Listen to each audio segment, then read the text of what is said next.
नमो नमः। आज हम आचार्य वराह मिहिर द्वारा विरचित बृहद पाराशर होरा शास्त्र के धन भाव फलाध्याय का अध्ययन करने जा रहे हैं। धन भाव शब्द से ही अर्थ स्पष्ट है। धन का भाव। धन का भाव जनपत्रिका में द्वितीय स्थान होता है।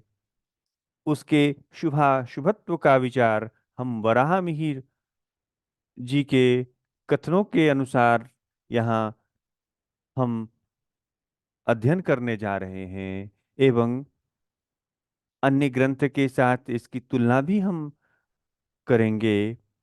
यहाँ आचार्य कह रहे हैं, धनेषु धन भावस्थः केंद्र कोण गतोपि वा धन वृद्धि करो तृतीय गेयस्त्रिकस्थो धन हानिकृत धनदश्च धने सौम्यः पापो धन विनाशकृत। यहाँ कह रहे हैं आचार्य कि धने धनेषु धनेषु धन भावस्थः। धनेशः कुत्र भवति? धनेश कहाँ होंगे? धनेश यदि धन भाव में विद्यमान हो। गेयस त्रिकस्थो। त्रिकस्थो यहाँ त्रिकस्थो की बात कह रहे हैं। धन हानिकृत। धनेषु धनेषु धन भावस्थः। धनेषु धन भावस्थः केंद्र कोण गतोपि वा धन वृद्धि करोगे यस्त्रिकस्थो धन हानिकृत। धनेषु धनेषु धन भाव में हो। धनेश अर्थात धन भाव का स्वामी धन भाव में विद्यमान हो। केंद्र कोण गतोपि वा केंद्र स्थान में हो अथवा त्रिकोण स्थान में हो तो यह धन वृद्धि की सूचना देता है।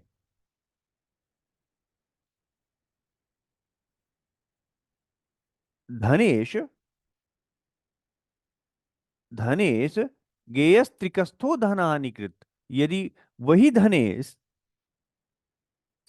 त्रिक स्थान में हो। त्रिक कहने का तात्पर्य है षष्ठ स्थान, अष्टम स्थान, द्वादश स्थान। इन तीन भावों का को त्रिक स्थान से संबोधित किया जाता है ज्योतिष शास्त्र में। यदि धनेश त्रिक स्थान में हो तो वह धनहानि के योग बनाते हैं। धनेशो धन भावस्थः। धनेशः यदि धन भावे भवति चेत धन भाव में हो केंद्रे कोण केंद्र स्थाने गच्छति कोणे भवति। कोण कोण शब्दस्य अत्र तात्पर्यः भवति त्रिकोणः। त्रिकोण स्थान में हो, केंद्र में हो, त्रिकोण में हो तर्हि वह धन वृद्धि करः। धन की वृद्धि करने वाला होता है। और वही धनेश षष्ठ स्थान में, अष्टम में, द्वादश में हो तो धन की हानि करेगा। और आगे आचार्य बता रहे हैं, धन दस धने सौम्य। धने सौम्य धन दश्च धने सौम्य। धन स्थान में सौम्य सौम्य ग्रह हो, शुभ ग्रह हो। धन दश्च यह धनवान बनाता है मनुष्य को, जातक को। पापो धन विनाश कृत। यदि धन स्थान में पाप ग्रह विद्यमान हो, धन विनाश कृत वही जातक धन नाश करता है। पापग्रह उस जातक का धन नाश कराता है। तो यहाँ स्पष्ट है, धनेश यदि धन भाव में विद्यमान हो अथवा केंद्र एवं त्रिकोण स्थान में हो तो धन की वृद्धि का सूचक होता है। धनेश त्रिक स्थान में हो, 6, 8, 12 भावों में हो, स्थानों में हो तो धन की हानि कराता है। धन स्थान में शुभ ग्रह विद्यमान हो तो मनुष्य को धनवान बनाता है, और वहीं यदि धन स्थान में पापक ग्रह विद्यमान हो तो धन की नाश करने की ओर अग्रसर जातक को कराता है। यहाँ हम इस कुंडली के माध्यम से, उदाहरण के माध्यम से हम समझेंगे कि किस प्रकार धनेश शुक्र धन भाव में विद्यमान है तो जातक को धनवान बनाएगा। वही शुक्र अपने घर में केंद्र में विद्यमान है, तुला राशि में। तुला राशि शुक्र का अपना घर होता है। शुक्रो वृष तुलाधिपः। शुक्र जो है वृष और तुला के अधिपति होते हैं।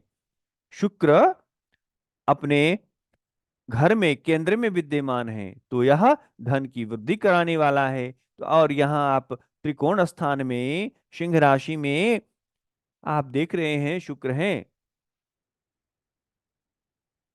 त्रिकोण की बात हो रही है। त्रिकोण, त्रिकोण स्थान पंचम भाव और नवम भाव को त्रिकोण संज्ञा प्राप्त है। तो पंचम भाव में त्रिकोण स्थान में शुक्र विद्यमान हो तो जातक त्रिकोण स्थान में यदि शुभग्रह विद्यमान हो, त्रिकोण स्थान में यदि शुभग्रह विद्यमान हो तो जातक को धनवान बना रहा है। इस कुंडली के माध्यम से आप उदाहरण के द्वारा समझ रहे हैं कि धनेश शुक्र धन भाव में विद्यमान है, धनेश शुक्र सप्तम भाव में विद्यमान है तो जातक को धनवान बनाएगा।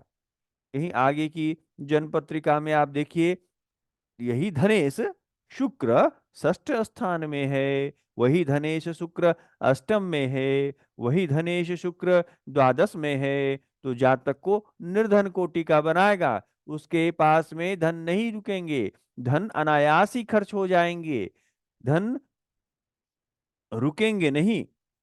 तो इस स्थिति में धन की हानि होगी। आगे हम देख रहे हैं, आचार्य बता रहे हैं कि धनाधिपो गुरुर्यस्य, धनाधिपो गुरुर्यस्य धन भाव गतो भवेत, भौमेन सहितो वापि धनवान स नरो भवेत।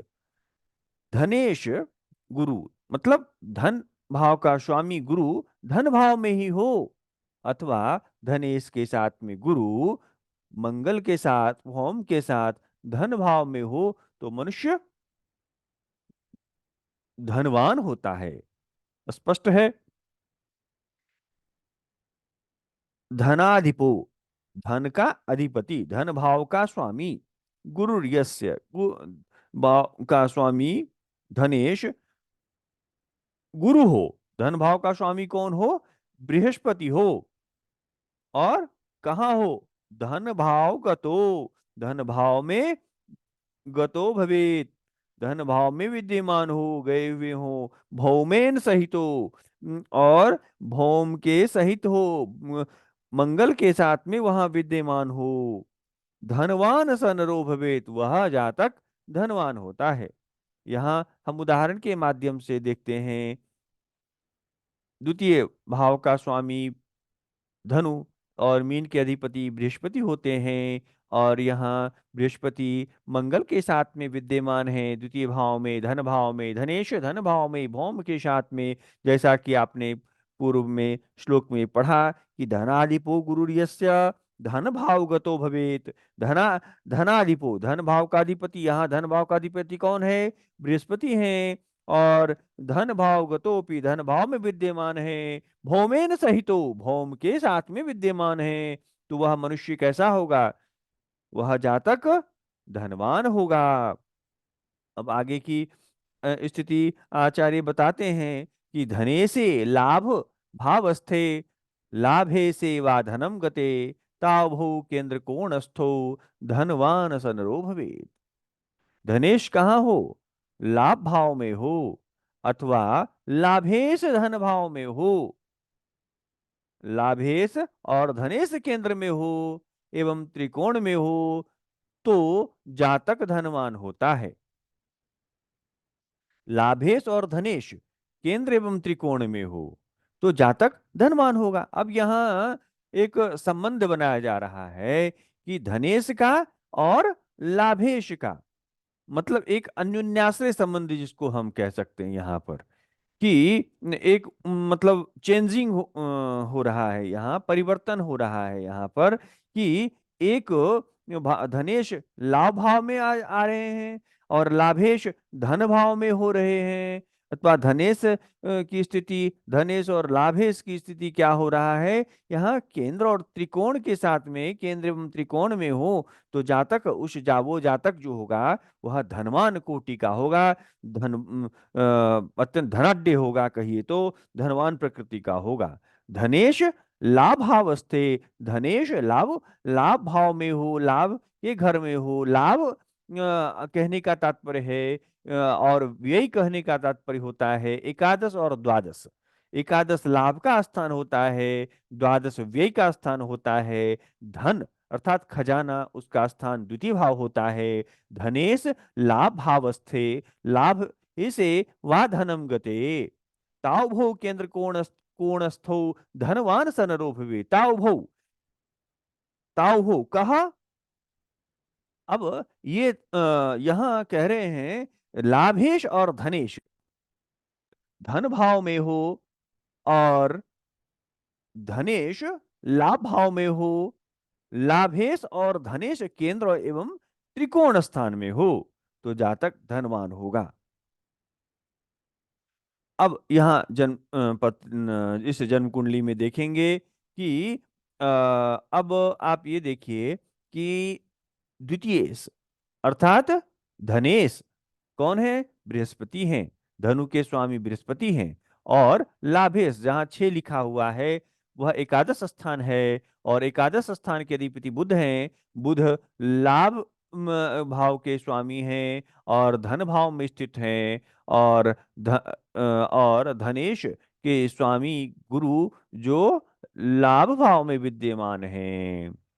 तो आपने पहले श्लोक में पढ़ा कि धनेशे लाभावस्थे, धनेश लाभ में हो, लाभेश धने न धन स्थान में हो, धनम गते धन स्थान में गए हुए हो, तो जातक क्या होगा, वह जातक धनवान होगा। और ताव भौ कौ उभौ केंद्र कोणस्थौ,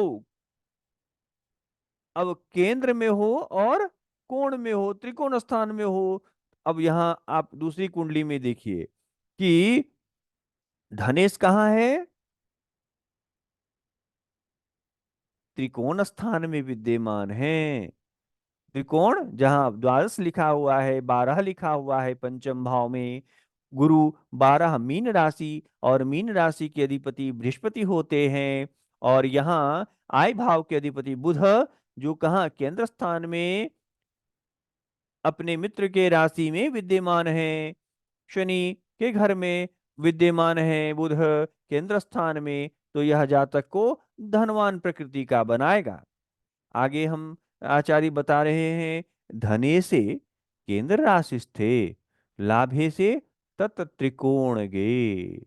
धने से केंद्र राशि स्थे, लाभे से तथा त्रिकोण गे। धनेश कहाँ हो, केंद्रे, केंद्र में विद्यमान हो, लाभे से तथा त्रिकोण गे, लाभेश कहाँ हो, त्रिकोण में अवस्थित हो।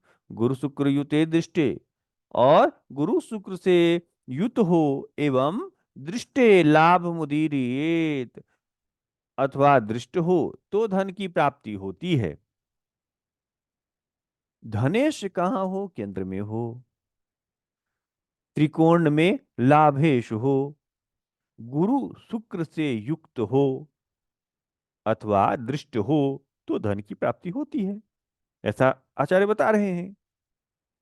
धने से केंद्र राशि स्थे, धनेश केंद्र में हो, लाभे से त्रिकोण के, लाभेश त्रिकोण में हो। हमने पहले भी आचार्य के कथनों को पढ़ा है कि वहां उन्होंने कहा था कि धने से लाभ भावस्थे, लाभे से वा धनम गते, तावो केंद्र कोणस्थो धनवान सन भवेत, तावो केंद्र कोणस्थो। और यहाँ जो बता रहे हैं आचार्य क्या कह रहे हैं, धने से केंद्र राशि थे, धनेश कहाँ हो, केंद्र में हो, लाभेसे तत्त्रिकोण के, लाभेश कहाँ हो, त्रिकोण में हो। और गुरु शुक्र युते, गुरु शुक्र से युक्त हो, गुरु शुक्र की युति हो। और दृष्टे धन लाभ उदीरियेत, और वहां दृष्ट हो तो धन की प्राप्ति होगी। मतलब दृष्टि हो तो भी धन की प्राप्ति होगी, गुरु शुक्र की युति हो अथवा गुरु शुक्र से दृष्टि भी हो तो भी चलेगा। तो अब यहां हम कुंडली के माध्यम से देखते हैं कि धनेशे केंद्र राशि स्थित, धनेश कौन है? अब धनेश आप देख लीजिए, नौ कहाँ लिखा है, वह द्वितीय भाव है। उनके स्वामी कौन है? गुरु है। कहाँ है? 1 4 7 स्थान केंद्र का स्थान होता है। लग्न में बृहस्पति विद्यमान है, वृश्चिक राशि में मंगल के घर में, तो आप भौम के घर में विद्यमान है, तो वो केंद्र स्थान में विद्यमान है गुरु। और गुरु, और यहाँ आप ये देखिए बुध कहाँ है? त्रिकोण स्थान में। कौन है बुध? बुध है एकादश स्थान के स्वामी, मतलब आईएएस के स्वामी बुध त्रिकोण स्थान में है। लाभ है से लाभ स्थान के स्वामी त्रिकोण के त्रिकोण स्थान में है, सिद्ध है। अब आगे बता रहे हैं आचार्य, गुरु शुक्र युते, गुरु शुक्र की युति है हो, गुरु शुक्र की युति हो, अथवा क्या कह रहे हैं, दृष्ट हो। अब तो देखिए शुक्र जो है वह केंद्र त्रिकोण स्थान में बैठे बुध को देख रहे हैं, मित्र ग्रह देख रहे हैं। तो पश्यन्ति सप्तमम सर्वे शनि जीव कुजाः पुनः, हाँ विशिष्ट त्रिकोण चतुष्टयमान। तो यहाँ पश्यन्ति सप्तमम सर्वे, सभी ग्रह अपने अपने से सातवें स्थान को देखते हैं। तो यहाँ शुक्र जो है अपनी पूर्ण दृष्टि शुक्र की बुध के ऊपर में है। तो गुरु शुक्र युते, युते हो युत हो अथवा दृष्ट हो, दृष्टे लाभो दीरियेत। अब दृष्ट यहाँ शुक्र बुध को देख रहे हैं तो स्पष्ट है जातक को धन की प्राप्ति होगी, अथवा जातक वह जातक धनाढ्य होगा।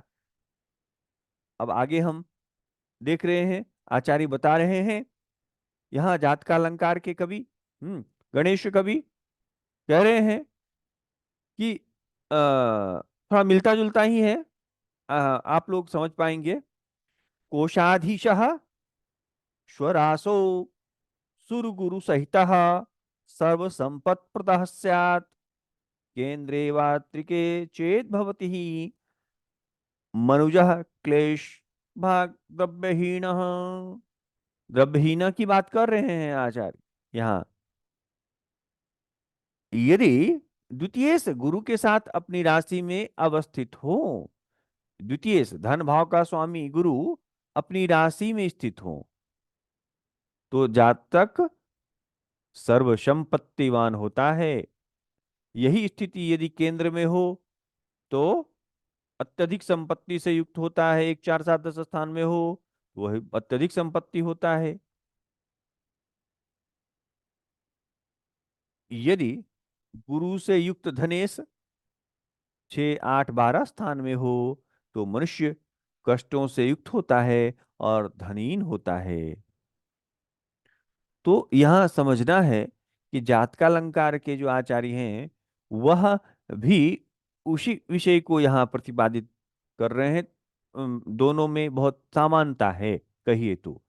द्वितीय गुरु अपनी राशि में अवस्थित हैं, मनुष्य सर्वसंपत्तिवान होगा। मतलब द्वितीय पहले श्लोक में भी हमने पढ़ा, धनेशो धन भावस्थ, धनेश कहाँ हो? धन भाव में, आचार्य वराहमिहिर जी कह रहे हैं। और यहाँ कह रहे हैं कि कोशाधीश स्वरासो, कोश के अधिपति, द्वितीय भाव के अधिपति कहाँ हो? अपने घर में हो। सूर्य गुरु सहित, अब सुभग्रह गुरु जो है वह द्वितीय गुरु के साथ में विद्यमान हो, अपनी राशि में अवस्थित हो, तो मनुष्य सर्व संपत्तिमान होगा।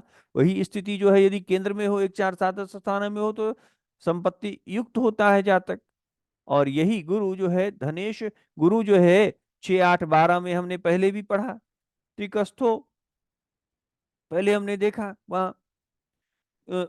यहाँ आचार्य कह रहे हैं कि वही गुरु धनेश जो है, गुरु से युक्त धनेश, मतलब धनेश के साथ में बृहस्पति 6 8 12 में हो तो जातक धनहीन होता है। धन वहाँ पहले आचार्य बराहमीर जी उन्होंने कहा इस त्रिकस्थो धन हानिकृत, त्रिक भाव में हो तो हानि करता है। वही यहाँ पर है। यहाँ पर उन्होंने कह दिया कि गुरु से युक्त हो धनेश, तो धनहीन होता है। आशा करते हैं कि ये जो विषय है आप लोगों को अ, अच्छे से आप समझ पाए होंगे इस विषय को।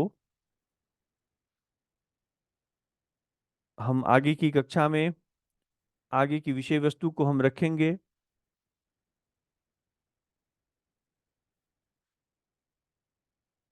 ये तो हमने पहले देख ही लिया जो स्थिति है।